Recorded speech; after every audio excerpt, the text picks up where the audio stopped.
Liverpool just spent £34.5 million on a player Newcastle thought they'd already signed. And here's the part nobody's talking about. The other name on Liverpool's shortlist, the bigger name, the one everyone assumed was the real priority, just picked a different club entirely. So while fans were busy arguing that Liverpool settled for a backup plan, the backup plan might be the best business the Reds do all summer. Stick around, because by the end of this video you'll see exactly why the numbers say Munoz over Diomande, and why one World Cup performance from Yan Diomandé should actually be worrying Liverpool fans, not exciting them. Let's set the scene. Newcastle had a deal agreed with Osasuna for Victor Muñoz. Personal terms done. Medical basically penciled in. Then, in less than 24 hours, it unravelled. Liverpool triggered his release clause, €40 million, around 34.6 million British pounds, and flew their medical team straight to Spain's World Cup base in the US to get it over the line. Newcastle didn't just lose a target, they lost him the exact same way they lost Isak and Ekitike. That's not bad luck 3 times in a row. That's a pattern. But here's the twist that makes this deal even more interesting. Liverpool were also chasing Yan Diomandé from RB Leipzig, the 19-year-old Ivorian winger who's been one of the breakout stars of this World Cup. Liverpool offered somewhere around €100 million for him. Leipzig wanted closer to €130 million. And as of this week, reports from multiple outlets, ESPN, L'Equipe, The Athletic, all say the same thing. Diomande has verbally agreed to join PSG instead, not Liverpool, PSG. So if you were one of the fans complaining that Liverpool gave up on the marquee target for a cheaper alternative, Liverpool didn't give up. They got told no. And here's why that might actually be a gift in disguise. PSG's front line right now includes Ousmane Dembélé, Bradley Barcola links, Randal Kolo Muani being chased back by Juventus, Gonzalo Ramos, Kang In Lee. It's stacked. Reigning European champions, reigning treble winners.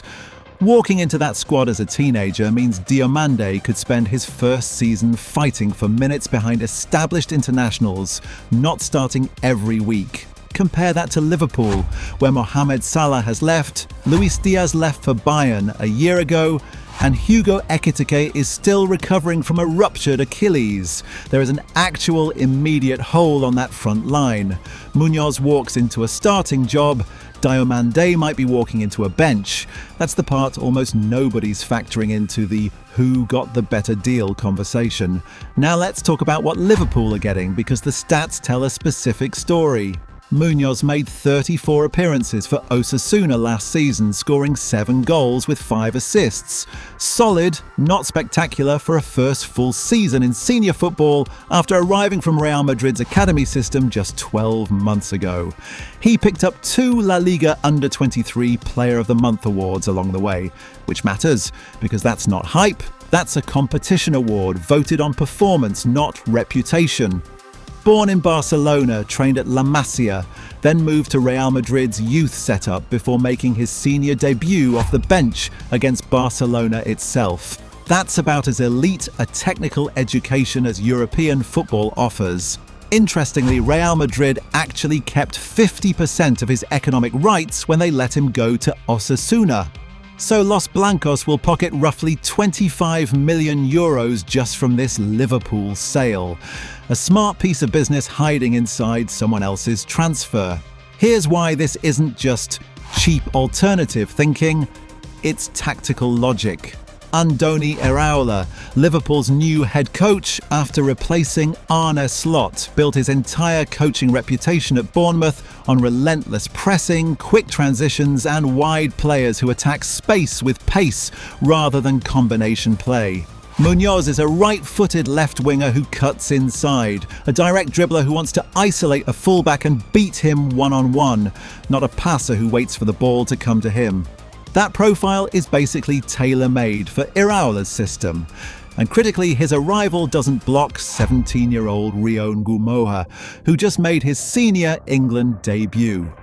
Munoz can play across multiple attacking positions, meaning he absorbs minutes without smothering the club's biggest academy prospect in years.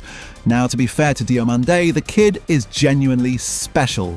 26 goal contributions in all competitions this season, 15 goals, 11 assists, across 46 appearances for Leipzig after joining from Leganes for just €20 million last year. That kind of output at 19 is rare air. But here's the uncomfortable question nobody at PSG seems to be asking out loud. Where does he actually play?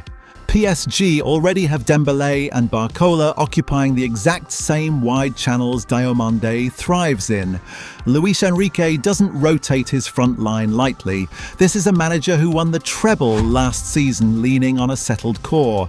A teenager arriving from the Bundesliga, however talented, typically needs 6 months to a year just adjusting to a new league, a new language, and a locker room full of established internationals who already know their roles. Compare that development curve to Munoz, who's walking straight into a rebuilding attack that genuinely needs him from week one. There's also a business angle here that most transfer coverage completely skips over. Ibrahim Konate left Liverpool for Real Madrid on a free transfer this summer, meaning the club recouped £0 for a starting centre-back. That's real money walking out the door for nothing. Add in Ekitike's recovery costs, wages continuing to run while he's sidelined with that ruptured Achilles, reportedly targeting a return around December, and you start to see why Liverpool's recruitment team needed a signing that delivered immediate value without blowing the entire summer budget on one teenager who might not even start every week at his new club. Munoz at £34.6 million spread across a 6-year contract is exactly that kind of disciplined business. It's not glamorous, it's smart.